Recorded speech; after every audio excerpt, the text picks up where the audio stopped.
ప్రార్థన చేసుకుందామండి. ప్రియా పరలోకమందున్న మా కన్న తండ్రి, ఇదిగోండి తండ్రి, వాక్యం నేర్చుకోవడానికి మేమందరం కూడుకుని ఉన్నాం తండ్రి. రెండు సందేశాలు అందించినందుకు ఇదిగోండి తండ్రి, మీ కృప మాకు ఇప్పటి వరకు సహాయం చేసినందుకు మీ కృతజ్ఞతాస్తుతులు చెల్లిస్తున్నాం తండ్రి. ఇదిగోండి తండ్రి, మరో పాఠాన్ని చెప్పడానికి నిలబడి నాకు మంచి జ్ఞానాన్ని, వింటున్న వీళ్ళకి అర్థం చేసుకునే శక్తిని ఇవ్వాలని కోరుకుంటూ ఈ చిన్ని ప్రార్థనని యేసుక్రీస్తు వారి నామంలో అడిగి వేడుకుంటున్నాం తండ్రి. ఆమేన్. అందరికీ వందనాలండి. మనం గత కొద్ది కాలంగా చెప్పుకుంటున్నాం, బైబిల్ నిజమైన దైవ గ్రంథమా? నిజమైన దైవ గ్రంథమా? మనకి చాలా పుస్తకాల గురించి తెలుసు, కానీ బైబిల్కి ఉన్న ఆ నిబద్ధత, ఆ అథెంటిసిటీ, మనం ఏదైతే మనందరికీ క్రైస్తవులుగా ఉన్న నమ్మకం ఏంటంటే, బైబిల్ ఒక సాదాసీదా అయిన పుస్తకం కాదు. మన బుక్ స్టోర్కి వెళ్తే చాలా పుస్తకాలు దొరుకుతాయి. అలాంటి పుస్తకం ఈ పుస్తకం కాదు.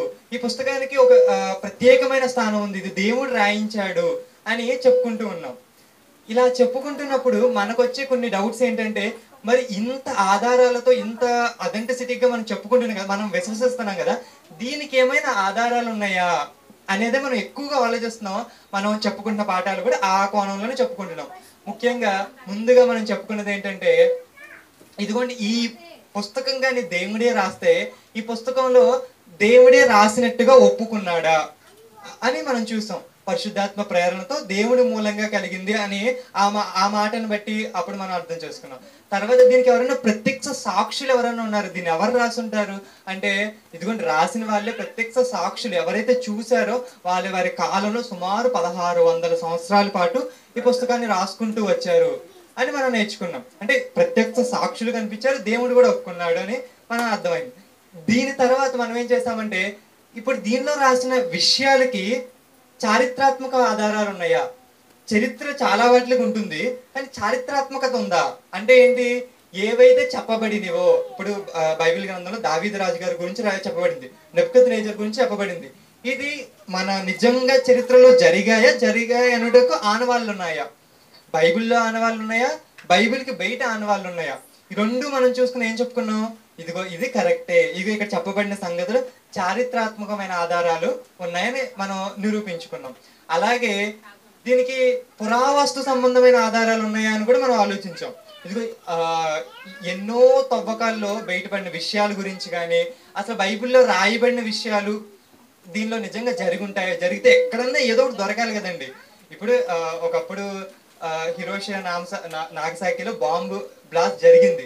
ఇప్పటికీ అక్కడ ఏం దొరుకుతుంది?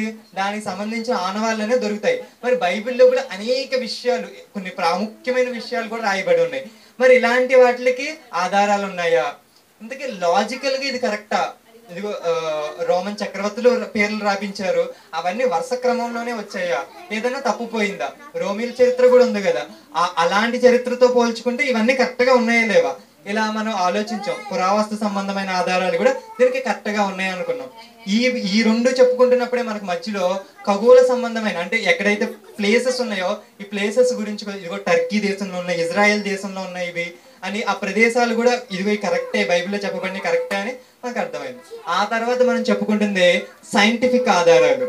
ఇప్పటి వరకు చూసినవి ఒకటైతే, సైంటిఫిక్ ఆధారాలు మాత్రం కొంచెం మనం డిఫరెంట్గా చూడాలనుకున్నాం. ఎందుకంటే ఇప్పుడు ఒక చోట ఒకటి తవ్వి అక్కడి నుంచి బయటికి తీసారంటే దాన్ని ఏం చేయొచ్చు అంటే కంక్లూడ్ చేయొచ్చు, ఇది ఫలానా అయింది, ఇదిగో ఇక్కడ ఇలా రాయబడి ఉంది, ఇదిగో బైబిల్తో ఇది మ్యాచ్ అవుతుంది, ఇక దాన్ని కాదనడానికి అంటూ ఏమీ ఉండదు. ఇప్పుడు శాస్త్రీయమైన నేను చెప్పాల్సి వస్తే కొన్ని ఈజీగా చెప్పేయచ్చు. ఎలాగా? ఇదిగో శాస్త్రవేత్తలు చెప్పకముందే బైబిల్ రాయించింది అని కొన్ని చెప్పి ముగించేయచ్చు. కానీ శాస్త్రీయమైనది మనం అలా చెప్పుకుంటే అది 100% అవ్వదు. మన ఉద్దేశం ఏంటంటే 100% గ్యారంటీనా అని చెప్పుకుంటున్నాం కదా. మరి శాస్త్రీయంలో మనం ఇలా చెప్పుకోవాలంటే, మరి శాస్త్రంలో చాలా మంది ఏమంటున్నారు? దేవుడు లేరండి అంటున్నారు కదా. మరి ఇవన్నీ ఏంటి? మీ అందరికీ తెలుసు, మనిషి కోతి నుంచి వచ్చారని ఒక సిద్ధాంతం చెబుతుంది. మరి ఆ సిద్ధాంతం పరిస్థితి ఏంటి? మరి శాస్త్రీయమైన ఆధారాలు ఉన్నాయని నువ్వు చెప్పేసుకుంటే, అలా 2-3 బైబిల్లో ఏవో రాయబడి ఉన్నాయని నువ్వు చెప్పుకుని ముందుకు వెళ్ళిపోతే, మరి వాటి పరిస్థితి ఏంటి? అందుకని మనం ఏమనుకున్నామంటే, ఈ శాస్త్రీయమైనది మాత్రం మనం ఒక బైబిల్ పక్షపాతిగా కానీ, ఒక సైన్స్ పక్షపాతిగా కానీ ఆలోచించకుండా, ఒక న్యూట్రల్, అంటే ఒక మధ్యస్థంగా ఉండి ఏది కరెక్ట్ అని ఆలోచించాలని అనుకున్నాం. కిందటి ఆదివారం ఏం చేసామంటే 4 విషయాల గురించి అర్థాలు మాత్రం చూసాం. తర్వాత అసలు కామన్ సెన్స్ తో చూస్తే ఇదేంటో ఒక విషయం చూసాం. ఒకసారి అది జ్ఞాపకం చేసి ఈ రోజు పాఠంలోకి వెళ్దాం. ముందుగా మనం ఏమనుకున్నామంటే సైన్స్ అంటే ఏంటో ఒకసారి అర్థం చూసాం. సైన్స్ అంటే ఏమీ లేదు, జ్ఞానము. సింపుల్ గా చెప్పాలంటే తెలుసుకొనుట. ఏదైనా తెలియని విషయాన్ని తెలుసుకునేటట్టుగా అబ్జర్వ్ అంటే పరిశీలించి అర్థం చేసుకునే ఏవైతే ఉంటాయో వాటినే సైన్స్ అన్నారు. ఏవైతే అబ్జర్వ్ చేసి అంటే పరిశీలించి గ్రహించుకోవడం, దీన్ని సైన్స్ అన్నారు. అలాగే హేతు అంటే ఏంటి, రీజనింగ్ అనేది కూడా మనం చెప్పుకున్నాం. అలాగే ఇంకా పోతే విశ్వాసం అంటే ఏంటి, విశ్వాసం అనేది ఒక మతానికి లేకపోతే ఒక క్రైస్తవ్యానికి లేకపోతే ఏవో కొన్నిటికి మాత్రమే ఆపాదించడం కాదు. ప్రతి దినదిన జీవితంలో మనకు విశ్వాసం అనేది చాలా ఇంపార్టెంట్. దానికి ఒక ఎగ్జాంపుల్ గా ఏం చెప్పుకున్నాం, మనం ఒక ఆటోలో ఇప్పుడు మనం బొంగూరు అడ్ రోడ్ దగ్గరికి వెళ్ళాలంటే ఇక్కడికి వెళ్ళి ఆటో ఎక్కుతాం. ఆటోకి గాలి ఉందా, ఆటో వాడికి రూట్ తెలుసా, ఇవన్నీ అడగం. ఎందుకని, నీకు ఆల్రెడీ విశ్వాసం. ఎవడైతే అటు ఆటో వైపు వెళ్తున్నాడో నీకు నమ్మకం ఏంటి, వీడికి ఆల్రెడీ ఇవన్నీ తెలిసి ఉంటాయని బేసిక్ కామన్ సెన్స్ తో చెప్పేస్తున్నాం. అంటే విశ్వాసం అనేది అన్నిటికీ ఉన్నాయి. ఇకపోతే మన ప్రాముఖ్యమైన అంశం ఏంటంటే సైన్స్ కి విశ్వాసం ఉందా అంటే, సైన్స్ కి ఇప్పుడు ఏవైతే కొన్ని ప్రపదమైన లాస్ ఉన్నాయో ఇవన్నీ బేసిక్ గా చివరికి వెళ్ళిపోతే కొన్ని పునాదుల మీద నిలబడి ఉన్నాయి. కొన్ని సిద్ధాంతాలు ఏవైతే ఉన్నాయో అటికి రుజువులు అంటూ ఏమీ లేవు, అవి విశ్వాసం. అట్లలో మనం 2 థీరమ్స్ చెప్పుకున్నాం. ఒకటి ఏంటంటే law of uniformity, principle of uniformity అని చెప్పుకున్నాం. అంటే ఏంటంటే అది ఎప్పుడు ఒకలాగానే ఉంటుంది. ఇప్పుడు ఒక రాయి పైకి వేసాం అనుకోండి, అది ఎక్కడైనా పైకి వెళ్తుంది, వేరే చోటైనా పైకి వెళ్తుంది. ఈ సంవత్సరం అయినా పైకి వెళ్తుంది, వచ్చే సంవత్సరం అయినా పైకి వెళ్ళి మళ్ళీ కిందకు వస్తుంది, అంతే కదండి. అలా దీన్ని ఇప్పుడు సైన్స్ ద్వారా ప్రూవ్ చేయండి అంటే ప్రూవ్ చేయలేరు వాళ్ళు. ఎందుకంటే దాన్ని అది చెప్పలేదన్నమాట. ఎందుకంటే అది జస్ట్ ట్రివియల్ లా కింద, అంటే అది దాన్ని వాళ్ళ విశ్వాసం ద్వారా యాక్సెప్ట్ చేసింది అలా అని చెప్పుకున్నాం. అలాగే కార్యకారక సిద్ధాంతం అని కూడా చెప్పుకున్నాం. దీని గురించి మనం ఏం చెప్పుకున్నాం, ఏదన్నా ఒక విషయం జరిగింది అంటే దాని వెనకాల ఎవరన్నా ఉంటారు అనేది ఆ సిద్ధాంతం యొక్క తీరం. ఈ 2 విషయాలు మనం చెప్పుకున్నాం. ఇవి ఎందుకు చెప్పుకున్నాం అంటే అక్కడ సందర్భం ఏంటంటే సైన్స్ కూడా విశ్వాసం ఉంది. నాట్ జస్ట్ అంటే ఏదో విశ్వాసం అనేది ఒక క్రైస్తవ్యానికి మాత్రమే సంబంధించింది అని అనుకోకుండా ఇది విశ్వాసం అనేది అందరికీ ఉండేది అని చెప్పుకున్నాం. తర్వాత జస్ట్ కామన్ సెన్స్ తో ఆలోచిస్తే దేవుని పని, దేవుని మాట, దేవుని పని అయిన సృష్టిలోంచి రాసిన సైన్స్, మళ్ళీ దేవుని మాట అయిన బైబిల్ విభేదించుకోవడానికి ఆస్కారం లేనట్టుగా మనం అనుకున్నాం. సరే, ఈ రోజు మనం చేయాల్సిన విషయం ఏంటంటే, ఇంకా మనం ఏం చేయాలంటే, ఇప్పుడు మనకేం అర్థమైంది, ఏది ఏంటో అర్థమైంది కదా, మరి ఈ వ్యత్యాసం అనేది ఎందుకు వచ్చి ఉంటుంది? ఇప్పుడు మన అందరికీ తెలిసింది ఏంటంటే సైన్స్ అనగానే మీరు దేవుణ్ణి నమ్మరండి అని అనిపిస్తుందా, అనిపించదా? ఈ భావం ఎందుకు వచ్చింది? మనం లాస్ట్ ఆదివారం చెప్పుకున్నప్పుడు ఏమనుకున్నాం, ఒక నార్మల్ కామన్ సెన్స్ తో ఆలోచిస్తే దేవుని పని ఏంటి, సృష్టిలోంచి రాసిందే పుస్తకం, అదే కదా. ఇప్పుడు సార్ గారు కూడా ఏం చెప్పారు, మామిడికాయ చెట్టుని చూసి రాసింది సైన్స్, చేసిన వాడు దేవుడు. ఇప్పుడు ఈ 2 ఎలా ఉండాలి, ఆ చెట్టు గురించి చెబుతున్నప్పుడు 2 ఒకలాగానే ఉండాలి, కరెక్ట్ గానే ఉండాలి. కానీ ఈ వ్యత్యాసం అనేది ఎందుకు వచ్చింది? ఇలా ఎందుకు వచ్చిందో కొన్ని సిద్ధాంతాల మధ్యలో ఈ కాలక్రమేణా జరిగిన కొన్ని సంఘటనల వల్ల కొన్ని చోట్ల వ్యత్యాసం వచ్చింది. రీసెంట్ టైమ్స్ లో దీన్ని కొంచెం డిఫరెంట్ గా చూపించే ప్రయత్నం చేశారు. కొన్ని సిద్ధాంతాలు మనం చూద్దాం. ఈ రోజు కాదు కానీ రేపు కానీ ఎల్లుండ కానీ, అంటే నెక్స్ట్ క్లాసెస్ లో డార్విన్ సిద్ధాంతం కూడా చూద్దాం. ఎందుకంటే సైన్స్ పరంగా మన 100% అని చెప్పుకోవాలంటే ఖచ్చితంగా ఏం చెప్పుకోవాలి, డార్విన్ సిద్ధాంతం కూడా చెప్పుకోవాలి. ఇప్పుడు అది కరెక్టో రాంగో, ఇప్పుడు సైన్స్ ఒకసారి పెట్టింది అంటే దాన్ని ఒకసారి ఒక సిద్ధాంతంగా తీసుకొచ్చారు, అది 100% ప్రూవ్ చేయబడిందా లేదా అది కరెక్ట్ గా తెలియాలి కదా. అది తెలిస్తేనే మనకి 100% శాస్త్రీయంగా బైబిల్ ప్రూవ్ అయిందో లేదో తెలుస్తుంది. అంతేగాని మనకి ఇష్టమైన 2-3 థియరమ్స్ తీసుకుని ఆ థియరమ్స్ బట్టే సైన్స్ ప్రకారంగా బైబిల్ కరెక్ట్ అని అనుకుంటే కుదరదు. అన్ని విధాలుగా ఏమవ్వాలి, బైబిల్ 100% గా కరెక్ట్ అవ్వాలి. సో డార్విన్ అనేది తర్వాత చూద్దాం. ముందుగా చరిత్రలో మనం ఒకసారి చూసుకోగలిగితే కొన్ని సందర్భాలు చూద్దాం, దీనికి బైబిల్కి ఉన్న సంబంధం, లేకపోతే ఇక్కడ జరిగిన కొన్ని సంఘర్షణల గురించి ఆలోచిద్దాం. ముందుగా ఒక విషయం చూద్దాం, గెలీలియో గురించి చూద్దాం. ఈయన ఎవరంటే శాస్త్రవేత్త, గెలీలియో శాస్త్రవేత్త. ఇది చాలా మందికి తెలిసిన పేరే. ఇతను ఏం చేశాడంటే హీలియోసెంట్రిక్ యూనివర్స్ ని ప్రపోజ్ చేశాడు. అంటే ఏంటంటే సూర్యుడు ఉన్నాడు, సూర్యుడు చుట్టూ ఎవరు తిరుగుతున్నారు, గ్రహాలు తిరుగుతున్నాయి. ముఖ్యంగా మనకు కావాల్సింది భూమి కాబట్టి భూమి తిరుగుతుంది. దేని చుట్టూరు తిరుగుతుంది? ఆ గ్రహాలు లేదా భూమి దేని చుట్టూ తిరుగుతుంది? సూర్యుడి చుట్టూ తిరుగుతుంది. ఈ విషయాన్ని గెలీలియో చెప్పాడు. చెప్పక ముందు వరకు చెప్పక ముందు కూడా తిరుగుతుంది. చెప్పక ముందు మనుషులందరికీ ఉన్న విశ్వాసం ఏంటంటే భూమి చుట్టూరు అన్ని తిరుగుతున్నాయి అని అనుకునేవాళ్ళు. భూమి చుట్టూరు అన్ని తిరుగుతాం. ఇక్కడ జరిగిన విశ్లేషణ లేకపోతే బైబిల్కి సైన్స్కి వచ్చిన వ్యత్యాసాల్లో ఇది ఒక ప్రాముఖ్యమైన అంశం. ఎందుకంటే దీనిలో జరిగిన విషయం ఏంటంటే అప్పట్లో ఈయన్ని జైల్లో పెట్టారు. ఎందుకని? ఇలా వ్యతిరేకంగా మాట్లాడినట్టుగా. ఈ వ్యతిరేకంగా ఉన్న ఈయన పెట్టడంలో కొంచెం ఒక పాత్ర చర్చ్ది కూడా ఉంది. ఎందుకంటే చర్చ్ వాళ్ళు ఏమనుకున్నారంటే భూమి చుట్టూరే అన్ని తిరుగుతున్నాయి, భూమే కేంద్రంగా ఉంది కాబట్టి దీని చుట్టూరే అన్ని తిరగాలి అని అనుకుని వాళ్ళు ఏం చేశారంటే ఈయన ఒక్కడే కాదు కానీ, చర్చ్ ఒక్కటే కాదు కానీ, సంఘం ఒకటే కాదు కానీ, ఆయనతో పాటు ఉన్న సమకాలీకులు అప్పటికున్న జనాంగం కూడా దీన్ని వ్యతిరేకించారు. ఇంకా అందరూ వ్యతిరేకించేపాటికి అప్పట్లో ఈ చర్చ్ పవర్ రాజకీయం అంతా కలిసే ఉండేది కాబట్టి అప్పుడు ఏం చేశారంటే ఈయన్ని జైల్లో పెట్టడం జరిగింది. జైల్లో పెట్టినా కూడా ఆయన చాలా పుస్తకాలు అప్పట్లో రాశారు, చాలా విషయాలు అయితే జరిగినాయి. ఇక్కడ గుర్తించాల్సిన విషయం ఏంటంటే కొన్ని చోట్ల ఏం రాయబడి ఉంటుందంటే చర్చని జైల్లో వేసినట్టుగా రాస్తూ ఉంటారు. అది 100% కరెక్ట్ కాదు. ఎందుకంటే సంఘం కరెక్ట్ గా అఫీషియల్ గా ఇతని మీద ఏ అరెస్ట్ వారెంట్ కానీ లేకపోతే ఇతన్ని జైల్లో పెట్టడం కానీ చేయలేదు. కానీ ఇక్కడ మత గురువులు ఎవరైతే ఉన్నారో వాళ్ళు కొంతమంది కుట్ర చేయడం వల్ల ఇంకా అనేక మందితో తోడయ్యి జైల్లో పెట్టడం జరిగింది. సో ఇక్కడ మరి ఇప్పుడు గెలీలియో పరంగా మనం చూడాలి. ఇప్పుడు ఈ ఉదాంతం గురించి ఆలోచిస్తే ఇంటికి గెలీలియో ఏమనుకుంటున్నాడు? అంతే కదండి. ఇప్పుడు గెలీలియోని జైల్లో పెట్టారు అని అంటున్నారు. దానిలో చర్చ్ పాత్ర కూడా కొంచెం ఉంది. ఇప్పుడు ఈ విషయంలో మనకి క్లారిటీ రావాలంటే ముందు గెలీలియో ఏమనుకుంటున్నాడో తెలిస్తే మనకి ఈజీగా అర్థమవుతుంది. ఇప్పుడు అసలు బైబిల్లో ఏమన్నా తప్పుగా ఉందా లేకపోతే. కానీ గెలీలియో మాత్రం బైబిల్ గురించి ఎలాంటి వ్యతిరేకత రాయలేదు. ఆయన జైల్లో ఉన్నప్పుడు బయటకు వచ్చిన తర్వాత ముందు కూడా రాసిన పుస్తకాల సారాంశంలో ఆయన చెప్పిన పదాలు ఏంటంటే అసలు సృష్టి అంటే ఇది ప్రకృతిని అంతటి మనం ఆలోచిస్తే దేవుని గురించి మనం ఈజీగా అర్థం చేసుకోవచ్చు. ఇంకొక మాట ఏమన్నంటే దేవుడిచ్చిన ఈ సెన్సెస్ మనం చూస్తారా, ఈ సెన్సెస్ ని మనం కరెక్ట్ గా ఉపయోగించుకుని మన బుద్ధిని కరెక్ట్ గా ఉపయోగించుకుంటే మనకి ఏమర్థం అవుతుందంటే దేవుని గురించి తెలుసుకోవచ్చు అని చెప్పాడు. అంటే ఈ రెండు విషయాల్ని మీకు ఎందుకు చెప్పారంటే గెలీలియో దృష్టిలో చర్చ్ మీద నెగిటివ్ ఒపీనియన్ లేదు. కానీ ఇప్పటి కాలంలో కొన్ని పుస్తకాల్లో డైరెక్ట్ గా ఏం రాస్తున్నారంటే చర్చే ఆయన్ని జైల్లో పెట్టినట్టుగా రాస్తున్నారు. లేదు, చర్చ్ ఆయన్ని జైల్లో పెట్టలేదు, కానీ జైల్లో పెట్టడానికి ఒక పాత్ర పోషించింది. అది వాస్తవం. ఏంటంటే అప్పట్లో ఉన్న కొన్ని మత గురువులు ఏం చేశారంటే వాళ్ళ విశ్వాసాన్ని బట్టి వాళ్ళు అనుకున్న దాన్ని బట్టి ఏమైందంటే గెలీలియోని జైల్లో పెట్టడానికి ఉపయోగపడింది.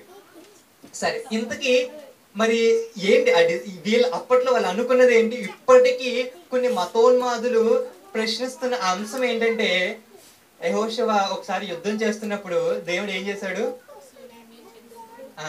ఎవరు తిరుగుతున్నారు ఇప్పుడు? అవి తిరుగుతున్నాయి, భూమి తిరుగుతున్నాయి, అన్ని తిరుగుతున్నాయి. కానీ దేవుడు ఎవరిని ఆపానన్నట్టుగా అక్కడ రాశాడు, సూర్యచంద్రుల్ని ఆపారు. కానీ సూర్యచంద్రుల్ని ఆపితే మీకు ఏం రాదు, రాత్రి పగలు ఆగదు. దేన్ని ఆపాలి? భూమిని ఆపాలి. సో ఈ విషయాన్ని పట్టుకుని దీన్ని ఏమంటున్నారంటే ఇది బైబిల్లో రాయబడింది కదా, ఇది తప్పు కదా, ఇది సైంటిఫిక్ గా లేదు కదా అని చాలా మంది ప్రశ్నిస్తున్నారు. కరెక్టే కదా? ఇప్పుడు మీరు ఆలోచించండి ఈ విషయాన్ని. వాళ్ళొక్కడే కాదు కానీ సైంటిఫిక్ అని పక్కన పెడితే చాలా మంది ఈ ఉదాంతాన్ని నాస్తికులు కూడా, ఇంకా మీకు మన ఆంధ్రప్రదేశ్లోనే తెలుగులోనే ఒక పుస్తకం కూడా రాశారు, బైబిల్ భాగవతం అనే ఒక పుస్తకం కూడా రాశారు. ఆ పుస్తకంలో కూడా ఈ అంశం ఉంటుంది. ఇదిగోండి ఇలా తప్పుగా ఉంది కదా బైబిల్లో అని. అలాగే చాలా మంది హేతువాదులు అనే వాళ్ళు ఉంటారు చూసారా, వాళ్ళు కూడా ప్రశ్నించే అంశాల్లో ఇది కూడా ఒక ప్రాముఖ్యమైన అంశం. మరి ఎందుకు ఇలా జరిగింది, ఎందుకు ఇలా రాయించాడు, ఇదేదో ఆలోచించాల్సిన విషయమే అని అనిపించేటట్టుగా చాలా మంది క్వశ్చన్స్ రైజ్ చేసే ఒక టాపిక్ ఇది. బైబిల్లో అనే చోట్ల సూర్యోదయం లేక సూర్యుడు అస్తమించాడు ఇలాంటి పదాలు ఉన్నాయి కదండి, దీన్ని బట్టి మీరు ఏమంటారు అని అడిగారు. ఇది అసలు పెద్ద క్వశ్చనే కాదు. ఎందుకంటే బైబిల్ రాయబడిన సంఘటన లేకపోతే రాయబడిన విషయాల్ని ఎవరికి రాశారు? ప్రజలకు రాశారు, అంతే కదండి. ప్రజలు అర్థం చేసుకోవడానికి రాశారు. ఇక్కడ బాగా ఆలోచించాల్సింది ఏంటంటే ఇప్పటికీ కూడా అసలు భాష సూత్రం ఏంటంటే ఫినామికల్ లింగ్విస్టిక్ లాంగ్వేజ్ కి కొంచెం లాజికల్ గా ఉండాలి. అది ఎలా ఉండాలంటే ఫినామిన్ బేస్ చేసుకుని ఉండాలి అనేది ఒక భాషా సూత్రం అనమాట. అంటే దాని అర్థం ఏంటంటే కళ్ళకు కట్టినట్టుగా లేదా ఉన్నది ఉన్నట్టుగా రాయటం పుస్తకాల్లో ఒక పరిపాటి, లేకపోతే అలా రాయడమే తగినది. దీన్ని మీరు ఎలా చెప్పగలరంటే ఇప్పటికి కూడా పుస్తకాలు ఎలా రాస్తున్నారంటే మనకి కనిపించే ఫినామినల్ లాంగ్వేజ్ లోనే రాస్తున్నారు. ఫర్ ఎగ్జాంపుల్ సాక్షి పేపర్ ఈ రోజు వచ్చింది అనుకోండి, సాక్షి పేపర్ లో సూర్యాస్తమం రాస్తారా భూమాస్తమయం అని రాస్తారా? ఎందుకు రాస్తారు? అందరికి అర్థం అవడం కోసం సూర్యాస్తమయం. ఎందుకంటే మన కళ్ళ ముందు ఏం కనిపిస్తుంది? సూర్యుడు అస్తమిస్తున్నాడు, సూర్యుడు ఉదయిస్తున్నాడు. కాబట్టి ఏదైతే మనుషులకి అర్థమయ్యే భాష, ఇప్పుడు బైబిల్ని అన్సైంటిఫిక్ అంటే ప్రపంచంలో ఉన్న సగం పైగా పుస్తకాలన్నీ అన్సైంటిఫిక్ అయిపోతాయి. శాస్త్రాలు రాశారు చూసారా, ఇవన్నీ కూడా అన్సైంటిఫిక్ అయిపోతాయి. న్యూస్ పేపర్లు అన్సైంటిఫిక్ అయిపోతాయి. రాజ్యాంగాలు రాశారు, దానిలో కూడా ఇలాంటి పదాలు వాడారు. అంటే ఇప్పుడు అన్ని ఏమైపోతాయి? అన్సైంటిఫిక్. అంటే ఒక బైబిల్ని మీరు అన్సైంటిఫిక్ చేయాలని ఈ పదం బేస్ చేసుకొని మీరు రాస్తే ఇదే ఫినామినన్ ఏంటి, ఈ ఫినామినా బేస్ అంటే ఒక ఉన్నది ఉన్నట్టుగా కళ్ళకు కట్టినట్టుగా ఈ చెప్పే అంటే ఈ పద్ధతిలో రాయడానికి మీరు తప్పంటే అసలు పుస్తకాల్లో రాసిన అన్ని విషయాలు కూడా ఇలాగే రాస్తారు. ఎందుకంటే జనాలకి రాసినప్పుడు వాళ్ళకి అర్థమయ్యేటట్టుగా రాయాలి, అంతే కదండి. జస్ట్ ఆ ఒక్కటే ఉంది తప్ప దీనిలో ఎలాంటి తప్పు లేదు. చాలా మంది భాషా వేత్తలు కూడా ఇది కరెక్టే, దీనిలో ఏది లేదని ఒప్పుకున్నారు కూడా. ఎందుకంటే ఇది జస్ట్ ఇప్పుడు అది తప్పంటే ముందు సాక్షి పేపర్ని కరెక్ట్ చేయాలి, ఈనాడు పేపర్ని కరెక్ట్ చేయాలి, ఇప్పుడు ఎన్నైతే పేపర్లు ఉన్నాయో అవన్నీ కరెక్ట్ చేయాలి, పుస్తకాల్ని కరెక్ట్ చేయాలి, టీవీ ఛానల్స్ ని కరెక్ట్ చేయాలి. అంటే బైబిల్లో ఆ రాయబడిన విషయం ఏంటంటే ఆ ప్రజలకు అర్థం కావడానికి, మనుషులకి సమాజానికి అర్థం అవడం కోసం ఏం రాశారు? కళ్ళకి కట్టినట్టుగా ఎక్కడ కనిపిస్తున్న దాన్ని రాశారు. ఏంటది? సూర్యుడు అస్తమించడం, సూర్యుడు ఉదయించడం, సూర్యోదయం సూర్యాస్తమయం అలా ఉందన్నమాట. దీంతో మనకి నేను చెప్పాలనుకున్న విషయం ఏంటంటే చరిత్రలో జరిగిన ఒక సంఘటన, గెలీలియో గురించి సంఘటన. ఇక్కడ జరిగిన ఈ సంఘటనలో ఉన్న ముఖ్యమైన విషయం ఏంటంటే చర్చే కంప్లీట్ గా ఆయన జైల్లో పెట్టింది అనేది అవాస్తవం. కానీ ఆయన పెట్టడంలో చర్చ్ పాత్ర కూడా కొంచెం ఉంది. వాళ్ళు అర్థం చేసుకున్న పొరపాటు వల్ల, అప్పట్లో వాళ్ళు చేసుకున్న పొరపాటు వల్ల ఏమైందంటే ఇదిగో భూమి చుట్టూరే సూర్యుడు తిరుగుతున్నాడు అని వాళ్ళు అనుకోవడం వల్ల అక్కడ వాళ్ళు పెట్టడానికి ఒక పాత్ర వహించారు అప్పట్లో వాళ్ళ శాస్త్రవేత్తలు. ఇంకొక విషయం ఏంటంటే ఆ గెలీలియో జైల్లోకి వెళ్ళి రాసిన తర్వాత కూడా ఆయన రాసిన అనేకమైన ఉత్తరాల్లో కూడా ఆయనకి ఎవరున్నారంటే మత గురువుల్లోనే కొన్ని మంది స్నేహితులు ఉన్నారు. అంటే ఒప్పుకున్న వాళ్ళు ఉన్నారు, ఒప్పుకోని వాళ్ళు కూడా ఉన్నారు. కానీ అందరూ హైలైట్ చేసేది ఏంటంటే ఈ ఒప్పుకోని వాళ్ళని హైలైట్ చేసి వీళ్ళ వల్ల పెట్టారు కాబట్టి చర్చ్ పెట్టేసిందని కూడా రాస్తున్నారు. మరి చర్చ్ లో ఉన్న వాళ్ళు కొంతమంది యాక్సెప్ట్ చేస్తే చర్చ్ యాక్సెప్ట్ చేసిందని కూడా చెప్పాలి కదా. అంటే ఒక పోర్షన్ నే తీసుకుని రెండో పోర్షన్ తీసుకోకపోవడం వల్ల ఆయన కరెక్ట్ గా ఆయన రాసిన ముఖ్యంగా ఆయన జైల్లో ఉన్నప్పుడు రాసిన పుస్తకాలను బట్టి మనకి ఏం అర్థమవుతుందంటే ఇదిగో చర్చ్ లో కొంతమంది యాక్సెప్ట్ చేశారు, కొంతమంది యాక్సెప్ట్ చేయలేదు. అలా జరిగిన ఈ సందర్భాన్ని మనం జ్ఞాపకం ఉంచుకోవాలి. ఇప్పుడు నేను ఇంకొన్ని సందర్భాలు ఏం చెప్పాలనుకుంటున్నానంటే అసలు ఈ సైన్స్ అనేది మరి బైబిల్ ఇంత శాస్త్రీయంగా ఉన్నప్పుడు శాస్త్రవేత్తలు అనే వాళ్ళు ఎవరన్నా బైబిల్ని విశ్వసించారా, అసలు బైబిల్ని నమ్మారా అనే ఒకసారి మనం ఆలోచిస్తే అసలు ఈనాడు మోడర్న్ సైన్స్ అంటే ఆధునిక సైన్స్ అనేది ఏర్పడింది కదా. ఇప్పుడు ప్రతిదానికి ఒక్కొక్క సైన్స్ వచ్చింది. ఏంటి? న్యూక్లియర్ సైన్స్ వచ్చింది, మెడికల్ సైన్స్ వచ్చింది, గైనకాలజిస్ట్ వచ్చారు, మెడికల్ లో చాలా ఫీల్డ్స్ లో చాలా డెవలప్మెంట్ వచ్చింది. ఇదంతా ఇప్పుడు పుట్టుకొచ్చింది కదా. దీనికి మూలాల్లోకి వెళ్తే మనకి బేసిక్ ఉంటుంది చూసారా, ఈ బేసిక్ ఈ సైన్స్ ని అభివృద్ధి అంటే అసలు ఈ మూలంలోకి వెళ్ళి ఆలోచించినప్పుడు మనకి తెలిసే కొన్ని విషయాలు ఏంటంటే ఈ మూలంలోకి వెళ్ళి ఈ బేసిక్స్ ఫండమెంటల్ సూత్రాల్లోకి వెళ్ళి ఆలోచిస్తే ఎవరైతే ఈ దీనికి పునాది వేశారో, ఈ సైన్స్ కి పునాది వేశారో అలా పునాది వేసిన వాళ్ళు మన చేతుల మీద లెక్క వేయచ్చు. అంటే ఒక 15 మంది 20 మంది అలాంటి గొప్ప గొప్ప శాస్త్రవేత్తలు మనకు కనిపిస్తారు. దాంట్లో డజన్కు పైకి చిలుకు మనుషులు మనకి క్రైస్తవ్యాన్ని యాక్సెప్ట్ చేసినట్టు, బైబిల్ని యాక్సెప్ట్ చేసినట్టు ఆయన పుస్తకాల్లోనే చాలా మంది రాశారు. మన రెఫరెన్స్ కోసం జస్ట్ నేను పేర్లు చదివి వినిపిస్తాను, ఒకసారి చూద్దాం వాళ్ళు ఎవరో ఏంటో.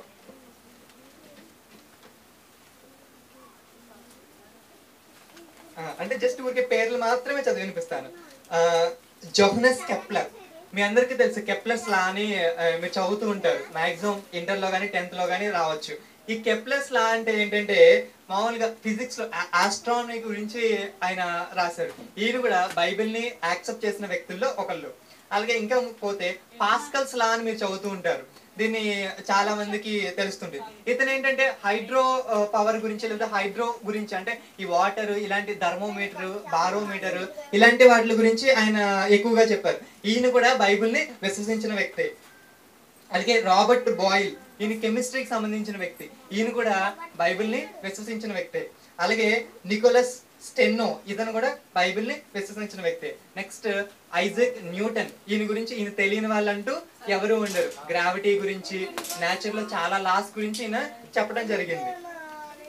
అయితే ఇంకా పోతే మైకేల్ ఫారడే, విద్యుత్ అయస్కాంతం. ఈరోజు మనకి కరెంట్ వచ్చిందంటే ఈయన చెప్పిన ప్రాథమికమైన సూత్రాల వల్లే మనకి ఇప్పుడు కరెంట్, చాలా ఫార్ములాస్ ని ఈయన డిరైవ్ చేసింది. అలాగే చార్లెస్ బాబేజ్, ఈయన ఎవరండి? కంప్యూటర్ రావడానికి పితామహుడు. ఈయన కంప్యూటర్ కి పితామహుడి కింద చెప్తారు. అంటే రావడానికి, కంప్యూటర్ రావడానికి ఆయన ప్రముఖ పాత్ర పోషించారన్నమాట.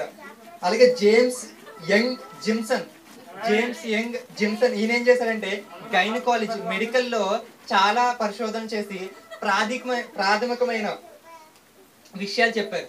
ఇంకా చాలా మంది పేర్లు ఉన్నాయి. నేను ముఖ్యంగా ఈ పేర్లు ఎందుకు చెప్పానంటే ఇప్పుడు చాలా మంది సైంటిస్టులు ఉన్నారు, ఇప్పుడు చాలా రీసెర్చ్ అనేది డెవలప్ అయిపోయింది. కానీ ఒకవేళ మనం బ్యాక్ గా వెళ్తే ఎవరైతే ఫండమెంటల్ సూత్రాలు ప్రపోజ్ చేస్తారు చూసారా, అంటే ఒక విషయంలో చెప్పాల్సి వస్తే ఇప్పుడు నేను చెప్పిన వాళ్ళ పేర్లు కానీ మీరు చరిత్రలో తుడిపేయాలి అనుకుంటే ఇప్పుడు సైన్స్ నే తుడిపేయాల్సిన పరిస్థితి. అంత ఫండమెంటల్లీ ఇంపార్టెంట్ ప్రిన్సిపల్స్ ని మీరు పాస్కల్స్ లా తీస్తారంటే ఇప్పుడు హైడ్రో ప్రాజెక్ట్స్ ఏమి ఉండవు. అలాగే ఇప్పుడు మైకేల్ ఫారడే ఇందాక చెప్పిన వ్యక్తిని తీసేస్తే కరెంటే ఉండదు. మరి అంటే నేను ఎవరైతే బాగా ఫండమెంటల్ అంటే ప్రాథమికమైన సూత్రాలు చెప్పారో అలాంటి వాళ్ళ గురించి చెప్పాను. ఇలాంటి వాళ్ళందరూ బైబిల్ ని ఒప్పుకున్న వాళ్ళే.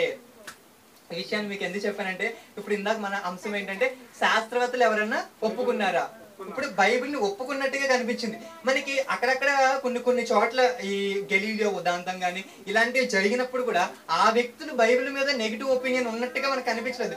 గెలీలియో గురించి చూసినప్పుడు కూడా మనం తర్వాత డార్విన్ సిద్ధాంతం కూడా చూద్దాం. అయినప్పటికీ ఇక్కడ గెలీలియో బట్టి మనకి ఏమర్థమవుతుంది, వీళ్ళు బైబిల్ కి వ్యతిరేకంగా ఉన్నట్టు అనిపించట్లేదు. ఒకవేళ చర్చిని హింసించినప్పటికీ ఈయన ఏమంటున్నాడు, బైబిల్ గురించి పాజిటివ్ గానే మాట్లాడాడు, దేవుని గురించి కూడా పాజిటివ్ గానే మాట్లాడినట్టుగా మనకు అర్థమవుతుంది. సరే, ఇప్పటి వరకు మనం చూసిన ఈ ఇద్దరు, ఇప్పుడు ఈ చాలా మంది పేర్లు విన్నాం కదా, వీళ్ళలో ఒక ఇద్దరు పేర్లు మాత్రం మనం చూద్దాం. కెప్లర్స్ లా గురించి చెప్పుకున్నప్పుడు ఆయన కెప్లర్ గురించి ఒకసారి మాట్లాడతాం. ఆయన ఏమన్నాడంటే సృష్టి స్వభావాన్ని కానీ మీరు ఒకసారి పరిశీలిస్తే ఇది ఒక గణితం సమ్మేళనం. అంటే చాలా, ఇప్పుడు ఒక ఇది కట్టాలండి, ముందే ఆయన ఏమనుకుంటాడు, కట్టే ఆయన ఇక్కడ ఒక పోల్ రావాలి, అక్కడ ఒక పోల్ రావాలి, అక్కడ ఒక పోల్ రావాలి అనుకుంటాడే అనుకోడా, ఖచ్చితంగా అనుకుంటాడు. మరి ఇలా అనుకున్నాడు అని అంటే అనుకుంటాడు కదా, ఒక 5 అడుగులు గ్యాప్ రావాలి, 6 అడుగులు గ్యాప్ రావాలి, దీనిలో నాకు ఇక్కడ ఇది రావాలి అని అనుకుంటాడు కదా. ఇలా అనుకుని ఇది కట్టాడు కాబట్టి ఇన్ని సంవత్సరాలైనా ఏమైంది, ఇంత స్టాండర్డ్ గా ఉంది. ఈ సృష్టిని చూసినప్పుడు కూడా నాకు ఏమనిపిస్తుందంటే ఇది ఒక మనిషి దానంతటికి అది కలగడం అసంభవం. ఎందుకంటే దీనిలో ఎంత గణితం ఉందంటే చాలా యాక్యురేట్ గా కట్టినట్టుగా నాకు అనిపిస్తుంది. ఆయన చెప్పిన ఇంకొక ఎగ్జాంపుల్ ఏంటంటే క్యాలిక్యులేటర్ ఉంది. క్యాలిక్యులేటర్ 2 ఎకం పెట్టారు, 2 ఎకం వస్తుందా, కొట్టచ్చు 2 + 2 2 × 1 2 × 2 కొట్టచ్చు కదా. అంటే ఇప్పుడు ఎవరు క్యాలిక్యులేటర్ లో 2 ఎకం పెట్టగలడు, తెలిసిన వాడు పెట్టగలడా, తెలియని వాడు పెట్టగలడా? ఇప్పుడు సృష్టిలో ఇంత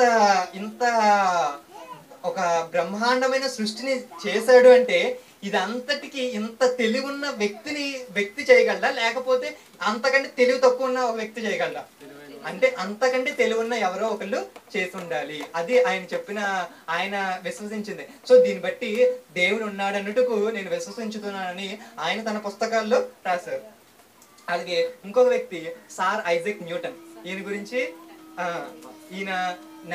ఆయన రాసిన పుస్తకం పేరేంటంటే ఇందాక మీకు చెప్పిన క్యాలిక్యులేటర్ కానీ ఆ ముందు ఎగ్జాంపుల్స్ కానీ కెప్లర్ తన పుస్తకంలో thematic origins of scientific thought అనే ఒక పుస్తకంలో ఉన్న కోటే అప్పుడు నేను మీకు చెప్పింది. ఇప్పుడు సార్ ఐజాక్ న్యూటన్ ఈయన రాసిన పుస్తకం ఏంటంటే మ్యాథమెటికల్ ప్రిన్సిపల్స్ ఆఫ్ న్యాచురల్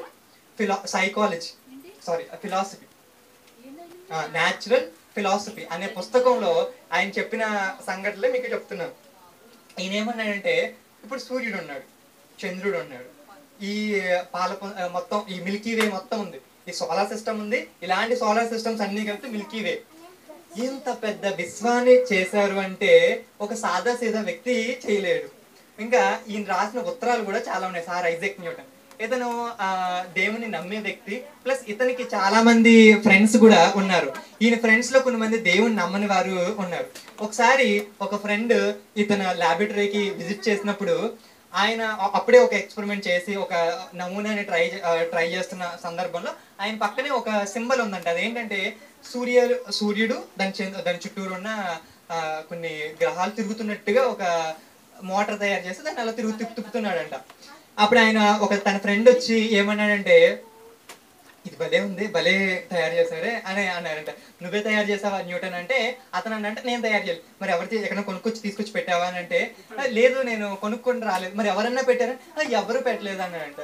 మరి ఎలా వచ్చిందంటే, దానంతరికి అదే వచ్చి ఉంటుంది అంటాడు. దానంతరికి అది ఎలా వచ్చింది అంటాడు. మరి నేను చెప్పేది కూడా అదే కదా, నువ్వు నన్ను అంత మాట దేవుణ్ణి నమ్మవో అని నువ్వు ఎప్పుడు చెప్తూ ఉంటావు కదా, నేను ఎప్పుడు దేవుణ్ణి నమ్ముతానని నేను చెప్తూ ఉంటాను కదా. మరి నేను చెప్పేది ఏంటి, ఈ చిన్న బొమ్మే ఒకళ్ళు దానంతరికి అది రాలేనప్పుడు ఇంత పెద్ద విశ్వం, ఇంత పెద్ద సోలార్ సిస్టమ్ దానంతరికి అది ఎలా రాగలుగుతుంది ఉంది అని సార్ ఐజాక్ న్యూటన్ తెలియని వాళ్ళు అంటూ ఎవ్వరు ఉండరండి. ఇప్పుడు నేను చెప్పింది తప్పు అనడానికి కూడా అసలు ఆస్కారమే లేదు, ఎందుకంటే ఇవన్నీ నేను మీకు పుస్తకం పేరు కూడా చెప్తున్నా. సరే, ఇంతకీ ఇంకా కొంచెం ముందుకు వెళ్దాం. ఇంకా ముందుకు వెళ్తే మనకి ఇక్కడ జరుగుతున్న సందర్భాన్ని బట్టి మనకి ఏమర్థమవుతుందంటే, ప్రాథమికంగా సైన్స్, ఆధునిక సైన్స్ కి పునాదులు వేసిన ప్రప్రథమైన ఫండమెంటల్ సైన్స్ కి పితామహులైన వాళ్ళు చాలా మంది బైబిల్ విశ్వసించినట్టుగా మనకు అర్థమవుతుంది. సరే, ఇకపోతే మరి బైబిల్ కి సైన్స్ కి వ్యతిరేకం లేనప్పుడు సైంటిఫిక్ గా దేవుణ్ణి ప్రూవ్ చేయొచ్చా? ఈ విషయం మీకు అర్థమైంది కదా. ఏంటంటే నేను ఇప్పటివరకు మీకు ఏం చెప్పుకుంటూ వచ్చాను, సైన్స్ ఈ రెండింటికి సారూప్యత ఉంది. నిజమైన సైన్స్ ఏదైతే కరెక్ట్ గా ప్రూవ్ చేయబడిందో, ఇలాంటి సైన్స్ దేవుని మాటకి, బైబిల్కి ఎప్పుడు వ్యతిరేకం కాదని మనం చెప్పుకుంటూ వచ్చాం కదా. మరి అంతే కదండి, ఇప్పుడు వరకు మనం ఏం చెప్పాము, సైన్స్ సపోర్ట్ చేస్తుంది అని చెప్పాం. ఏదైతే కరెక్ట్ గా ఏంటి కంప్లీట్ గా ప్రూవ్ అయిన ఏవైతే ఉన్నాయో అవేమన్నాయి, బైబిల్ని సమర్థిస్తుంది కానీ ఎందుకు వ్యతిరేకిస్తుంది? అలాంటి ఒక అంశం ఏంటంటే దేవుడు ఉన్నాడు అని బైబిల్ చెప్తుంది. ఇప్పుడు సైన్స్ కూడా ఏం చెప్పాలి, దేవుడు ఉన్నాడని చెప్పాలి, లేదని చెప్పడానికి ఆస్కారమే లేదు. మరి సైంటిఫిక్ గా ప్రూవ్ చేయొచ్చా దేవుడు ఉన్నాడని?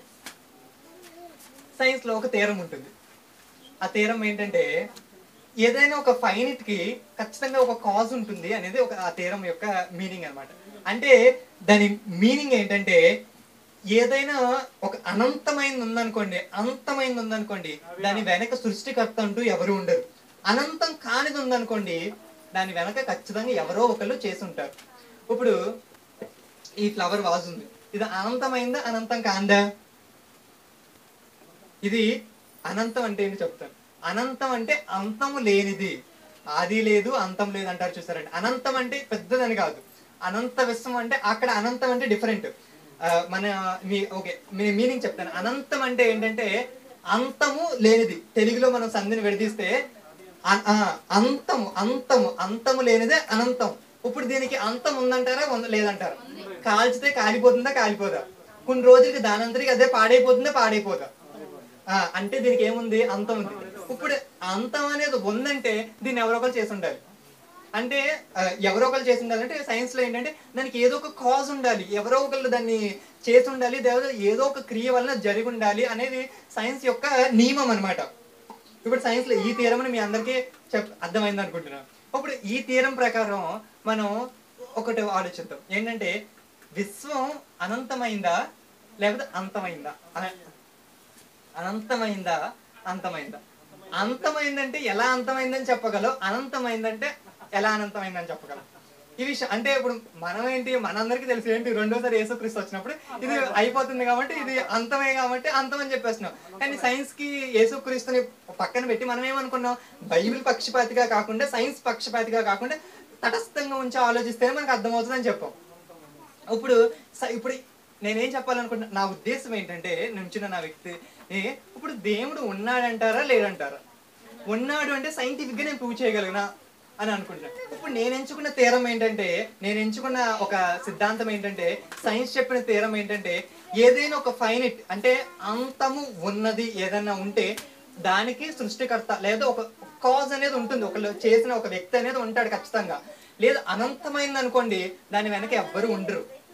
ఈ విషయాన్ని సైన్స్ ఒప్పుకొని చెప్పిన థీరం. ఈ థీరం ప్రకారం నేనేం చేయాలనుకున్నానంటే, విశ్వాన్ని తీసుకుంటున్నాను నేను. ఈ విశ్వం అనేది అనంతమైంది అనుకోండి, దీని వెనక సృష్టికర్త ఉండే ఆస్కారమే లేదు. సృష్టి కానీ అనంతం అని చెప్పగలిగితే, అంతే కదండి, సృష్టి కానీ అనంతం అని చెప్పగలిగితే ఏం చెప్పొచ్చు, దాని వెనక ఎవ్వరూ లేరు, సృష్టికర్త కూడా లేడు అని చెప్పొచ్చు. ఏం ప్రూవ్ చేస్తే, అనంతమైందని. అనంతం అంటే మీనింగ్ మీకు బాగా అర్థం చేసుకోవాలి. అనంతం అంటే పెద్దది, లైక్ చాలా పెద్దది అవుతూ ఉంటుంది, ఎక్స్పాండ్ అవుతుంది, తిరుగుతూ ఉంది, అలాంటివి కాదు. అంతం అంటే తెలుగు మీనింగ్ ఏంటంటే అంతము లేనిది. అంతము లేనిది అనంతం. మరి విశ్వం అనంతమైనదా? మరి ఎలా చెప్పగలం? ఇది కూడా మన సైన్స్ ప్రకారమే చెప్పాలి. ఇప్పుడు సార్ చెప్పిన ఒక ఎగ్జాంపుల్ ఏంటంటే, సార్ చెప్పిన ఎగ్జాంపుల్ చాలా కరెక్ట్. ఏంటంటే చెట్టు ఉంది, పుట్టింది, చనిపోతుంది, అదేమైపోతుంది, అంతమైపోతుంది. అప్పుడు అది ఎలా మారిపోతుంది, భూమిగా మారిపోతుంది. సరే, ఇప్పుడు విశ్వాన్ని మనం కొంచెం బ్రాడర్ స్పెక్ట్రంలో ఆలోచిద్దాం. విశ్వము అనే ఆలోచిద్దాం. ఇప్పుడు ఒకసారి విశ్వం గురించి ఆలోచించాల్సి వస్తే, మీకు అందరికీ తెలుసు సూర్యుడు ఉన్నాడు, సూర్యుడు చుట్టూరు 9 గ్రహాలు ఉన్నాయి, 8, 9 అంటే దాని చుట్టూరు తిరిగేవి గ్రహాలు ఉన్నాయి. ఇలాంటి నక్షత్రాలు చాలా కలిపితే ఏమవుతుంది అంటే ఒక పాలపుంత అవుతుంది. ఇలాంటి చాలా పాలపుంతలు కలిపితే ఒక విశ్వం అవుతుంది అనుకుందాం. చాలా మిల్కీ వేస్ని కలిపితే ఒక విశ్వం అవుద్దాం అనుకుందాం. మరి ఒక్క పాలపుంతలో ఎన్ని పాలపుంతలు ఉన్నాయి అనుకుంటే, మామూలుగా ఇప్పుడు వరకు మనకి జస్ట్ కనిపెట్టగలిగిన అంటే లైట్ థియరీ ప్రకారం మనకు వచ్చిన రేడియేషన్ ప్రకారం మనం తెలుసుకుంది ఏంటంటే, ఇంచుమించుగా 200 బిలియన్ అంటే 200 బిలియన్ల గ్యాలక్సీలు ఉన్నాయని ఇప్పటి వరకు తేలింది. 200 బిలియన్లు అంటే ఎంత అండి అంటే, 1 బిలియన్ అంటే 100 కోట్లు, అంతే కదండి. ఇప్పుడు 200 పక్కన 100 పెడితే 20,000, అంతే కదండి. 200 పక్కన 2 సున్నాలు పెడితే 20,000. 20,000 ఏంటి, 20,000 కోట్లు ఏంటివి, పాలపుంతలు. ఒక్కొక్క పాలపుంతలో ఎన్ని నక్షత్రాలు ఉంటాయి అనుకుంటున్నారు?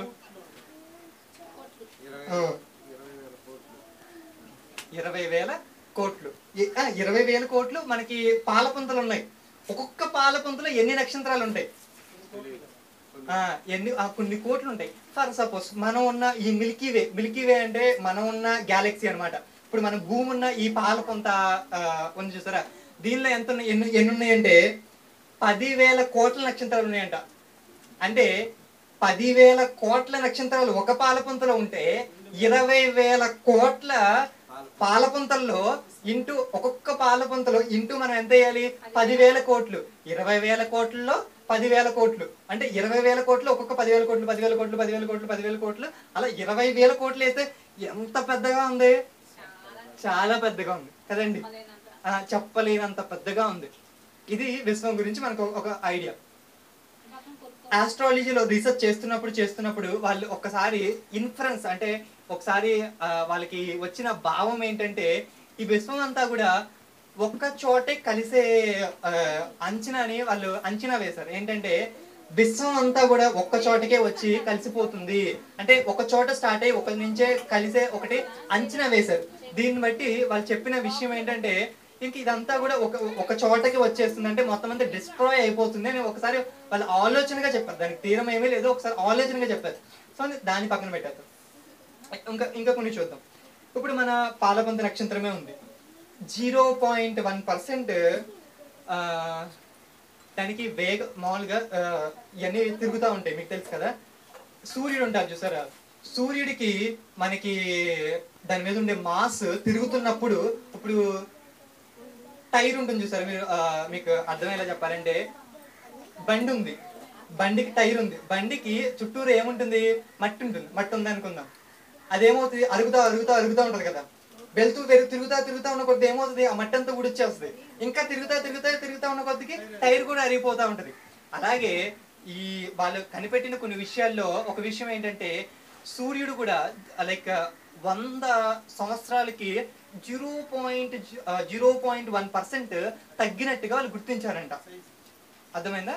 అంటే దాన్ని వాళ్ళు ఎలా కోట్ చేశారంటే, మామూలుగా మండుతున్న దేనిలోంచి ఏమవ్వాలి, గ్యాసెస్ బయటికి రావాలి కదా, మండుతున్నప్పుడు అది కొంచెం తగ్గుతుంది కదా, అలా ఆ తీరంని బేస్ చేసుకుని వాళ్ళు ఏం చెప్పారంటే తగ్గింది, కొంచెం మాస్ తగ్గింది.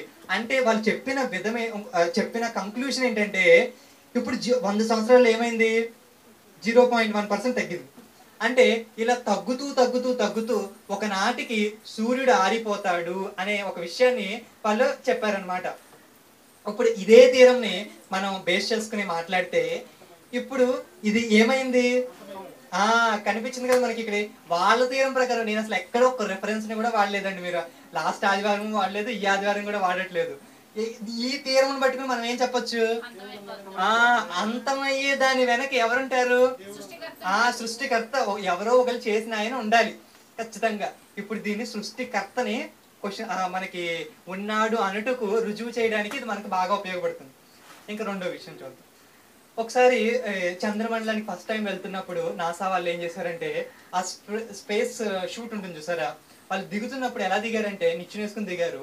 ప్లస్ వాళ్ళ స్పేస్ షూట్ కి అలాంటి వాటికి ఇంత పొడుగు ప్లేస్ హోల్డర్స్ పెట్టారు. ఎందుకంటే విశ్వంలో నుంచి బూడిద అనేది రాలుతూ ఉంటుంది. మామూలుగా కొంచెం డస్ట్ అనేది వస్తూ ఉంటుంది, ఎప్పుడు డస్ట్ అనేది పడుతూనే ఉంటుంది.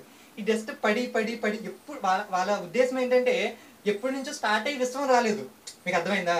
మన ఉద్దేశం ఏంటి, దేవుడు 6వ దినాన్ని చేశాడు, లేకపోతే 4వ దినాన్ని సూర్యుడు చేశాడు అంటే అప్పటి నుంచి స్టార్ట్ అయింది అనుకుంటున్నాం కదా మనం. ఒక్కటి నుంచి స్టార్ట్ అయింది కాబట్టి ఇప్పటి నుంచి మనం బూడిద వస్తుంది కాబట్టి కొంచెం బూడిద వస్తుందని మనం అనుకుందాం, అంటే కొంచెం దుమ్ము వస్తుంది కదా అనుకుందాం. కానీ వాళ్ళ ఉద్దేశం ఏంటంటే ఇది ఎప్పటి నుంచో ఉంది, ఎప్పటి నుంచో ఉన్నప్పుడు ఈ దుమ్ము ఎంత ఎంత ఉంటుంది, కొన్ని అడుగులు పేరుకుపోయి ఉండాలి కదా.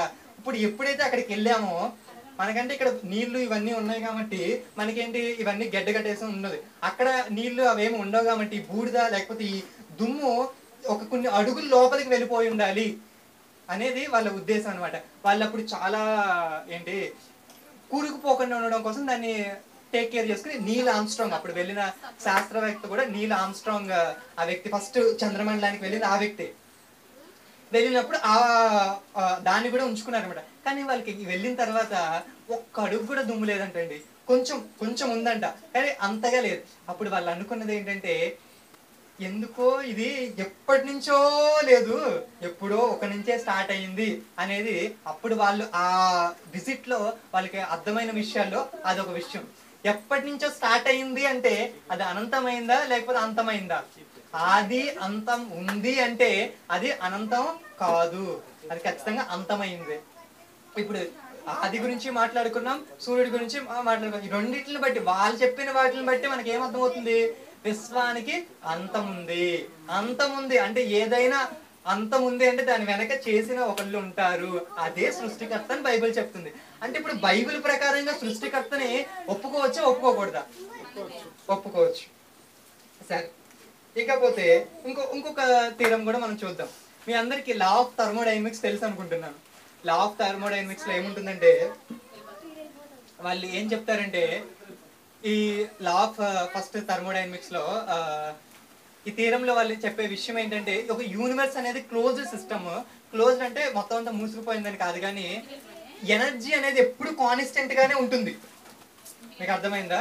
ఎనర్జీ అనేది ఎప్పుడు కాన్స్టెంట్ గానే ఉంటుంది. ఆ ఎనర్జీ ఒకసారి అంటే కొన్ని రిన్యూవబుల్ ఎనర్జీస్ ఉంటాయి, కొన్ని ఇర్రివర్సిబుల్ అంటే రివర్స్ చేయలేనివి ఎనర్జీస్ కూడా ఉంటాయి.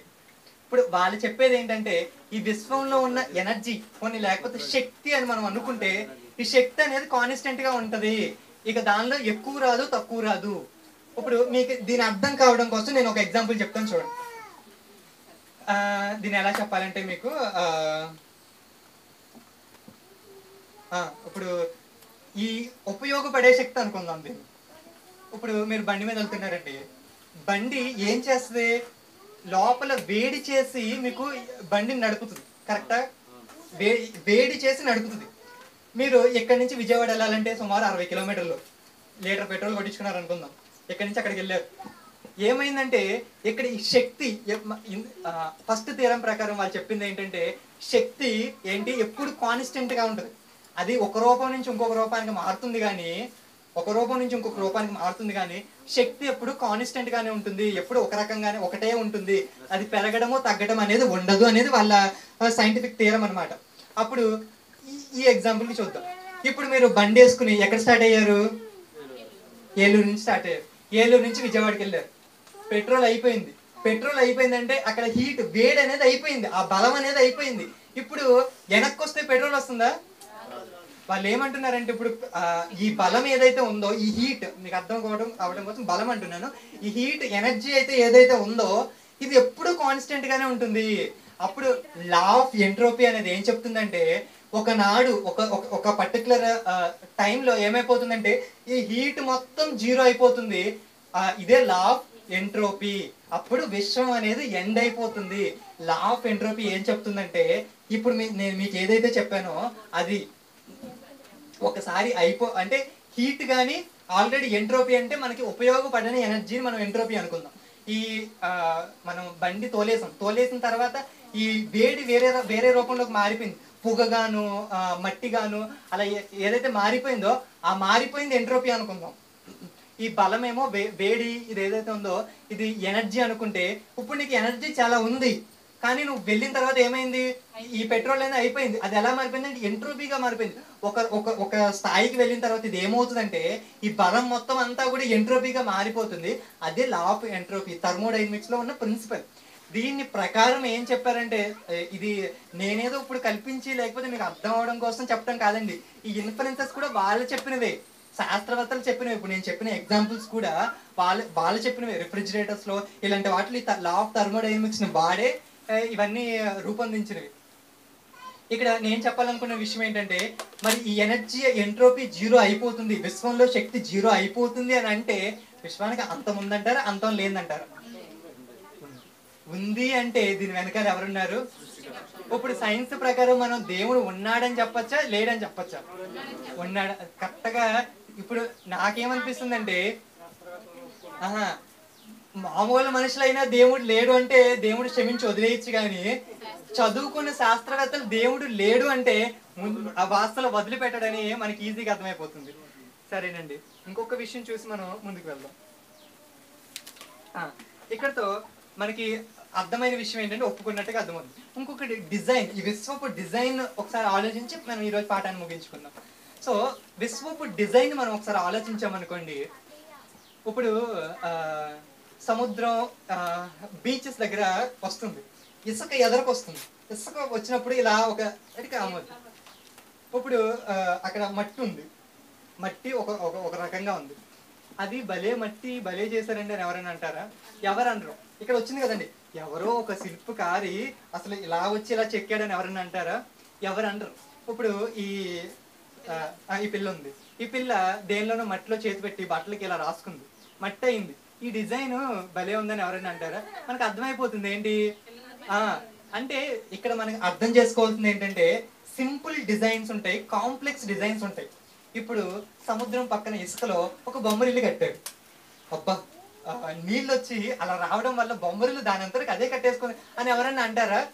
అంటారు. ఎందుకంటారు? అది కాంప్లెక్స్ డిజైన్ అన్నమాట. అంటే డిజైన్ ఆర్కిటెక్చర్ లో ఉన్న సూత్రం ఏంటంటే, సింపుల్ డిజైన్ అయినా దాని అంతరికి అది ఫామ్ అవ్వచ్చు, కానీ ఈ కాంప్లెక్స్ డిజైన్ అనేది ఎవరో ఒకరు చేస్తేనే వస్తుంది అనేది ఒక బేసిక్ ప్రిన్సిపల్ అనమాట ఆర్కిటెక్చర్ లో, ఈ డిజైన్ దానిలో. ఇప్పుడు ఈ డిజైన్ ప్రిన్సిపల్ ని మనం బేస్ చేసుకుని మాట్లాడితే సింపుల్, కాంప్లెక్స్ ఈ రెండు మీకు అర్థమైనాయి కదా. ఒక చిత్రకారుడు ఒక మంచి బొమ్మ గీశాడు. ఈ బొమ్మను చూసి మనం ఏమంటాం? భలే గీశాడు అంటావా? దాని అంతటికి అదే భలే వచ్చేసిందని అంటావా? ఇప్పుడు మనం ఆ బొమ్మను చూసి అలా అంటే, ఒకసారి నేను ఈ వీడియో అయిపోయిన తర్వాత మన వాట్సాప్ గ్రూప్ లో క్రోమోజోమ్ యొక్క స్ప్లిట్ ఒక ఇమేజ్ ని మన వాట్సాప్ లో పెట్టడానికి ట్రై చేస్తాం. అక్కడే మనం ఒక్కసారి మీరు ఆలోచిస్తే దాన్ని ఒకసారి చూస్తే మీరు ఆ కాంప్లెక్స్ స్ట్రక్చర్ ని, క్రోమోజోమ్ యొక్క అంటే డిఎన్ఏ అంటారు కదండి, ఆ డిఎన్ఏ యొక్క స్ట్రక్చర్ ని మనం చూస్తే అసలు ఎంత కాంప్లెక్స్ గా ఉంటుందంటే, మనం చూసిన వెంటనే బాబు ఏంటిది అన్నట్టుగా ఉంటుంది ఆ డిఎన్ఏ. మరి ఈ ఒక చిత్రపటాన్ని ఒక వ్యక్తి గీయాల్సి వస్తే మరి డిఎన్ఏని గీసింది ఎవరు? దేవుడు.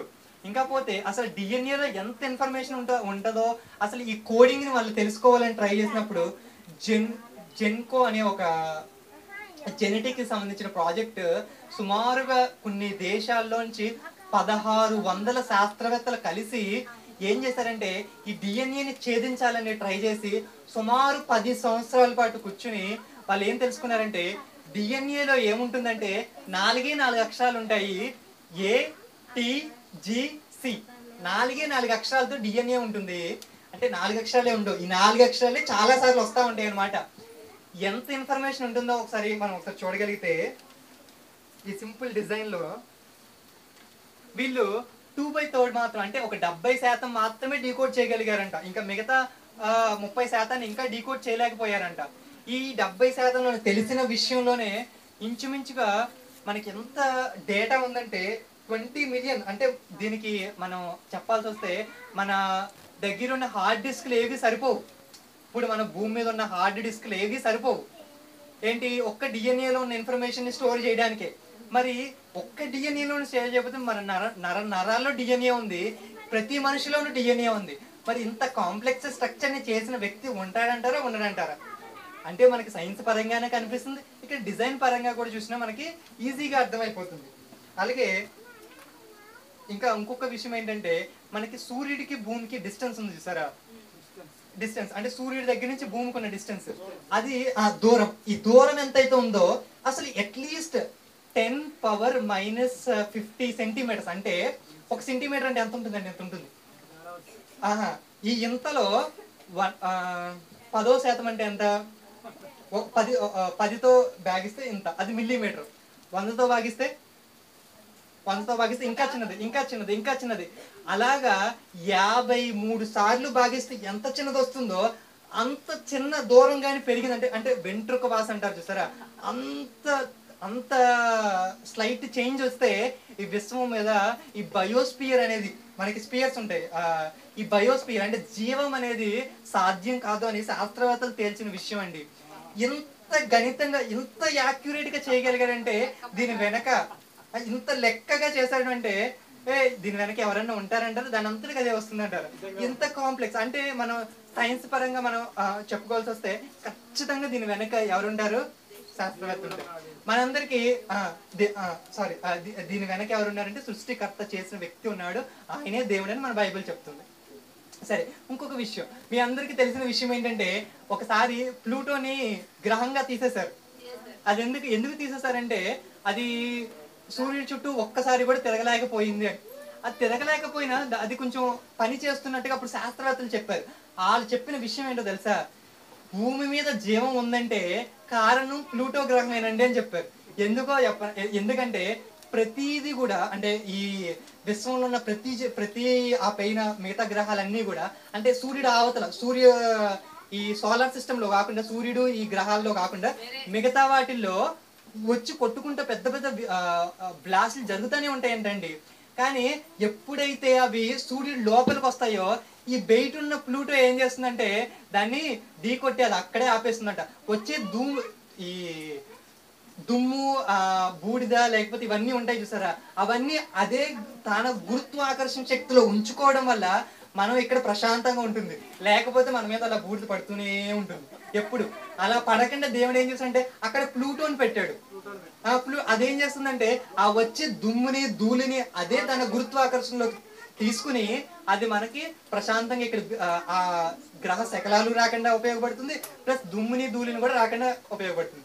ఒకసారి ఐజాక్ న్యూటన్ ఏమంటాడంటే, ఇదిగోండి దేవుడు ఉన్నాడని నేను ఎలా చెప్పగలిగానంటే నేను ఎందుకు దేవుడిని సింపుల్ గా నమ్ముతున్నాను ఆయన చెప్పాడంటే, ఇప్పుడు ఇన్ని గ్రహాలు ఉన్నాయండి, ఏ గ్రహం మీద కూడా ఒక మనిషిని రక్షించడానికి ఒక అట్మాస్ఫియర్ ఓజోన్ లేయర్ లాంటిది లేదండి.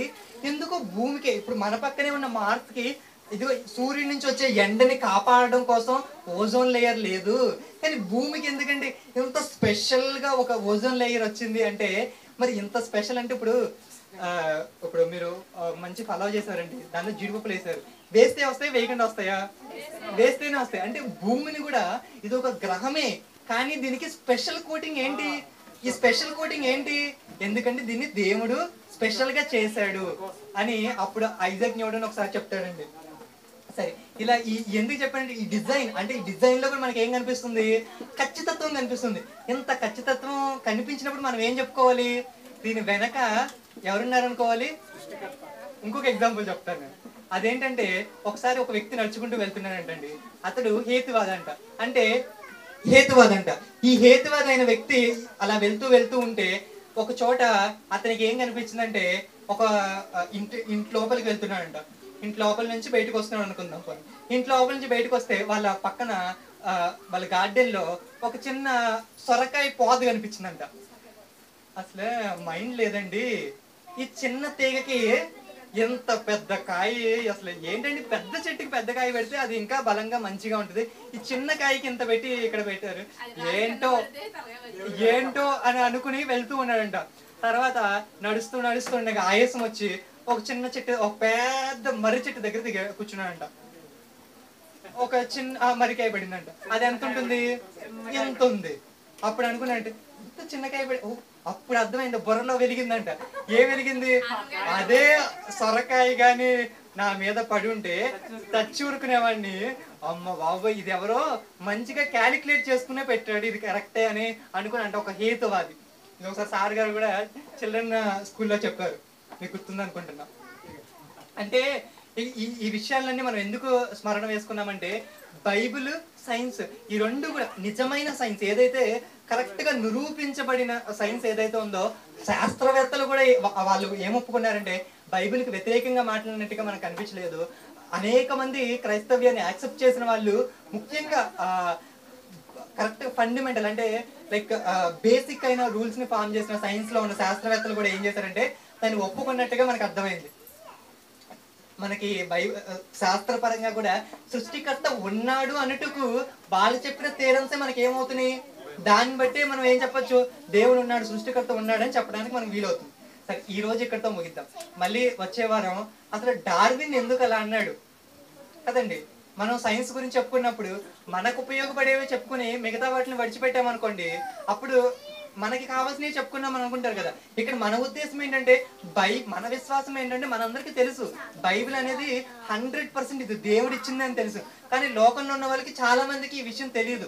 అలాంటి వారికి తెలియ చెప్పడం కోసమే ఈ శీర్షిక. దీనిలో మనకి ఇప్పుడు సైన్స్ లో కూడా మనం ఏమనుకున్నాం, సైన్స్ కూడా నిజమైన సైన్స్ బైబిల్ని యాక్సెప్ట్ చేయవలసింది. ఎందుకంటే దేవుని పని, దేవుని మాట విభేదించుకోవడానికి ఆస్కారం లేదు. మరి డార్విన్ ఎందుకు అలా అన్నాడు, ఆయన చెప్పిన సిద్ధాంతం అసలు ఏంటి అనేది ఆలోచిద్దాం. అది వచ్చే ఆదివారం మనం ప్రార్థన చేసుకుందాం. ప్రియా పరలోక ముందు మా కన్న తండ్రి, ఇదిగోండి తండ్రి, మేము కొన్ని ఆదివారాలుగా ఇదిగోండి తండ్రి, బైబిల్ నిజమైన దైవ గ్రంథం అని, ఇది 100% అని నమ్ముతున్న మాకు, ఇదిగోండి తండ్రి, లోకస్తులకు తెలియజెప్పడానికి మాత్రమే మాకు సంపూర్ణ విశ్వాసం ఉంది, ఇది దేవుని దైవ గ్రంథం.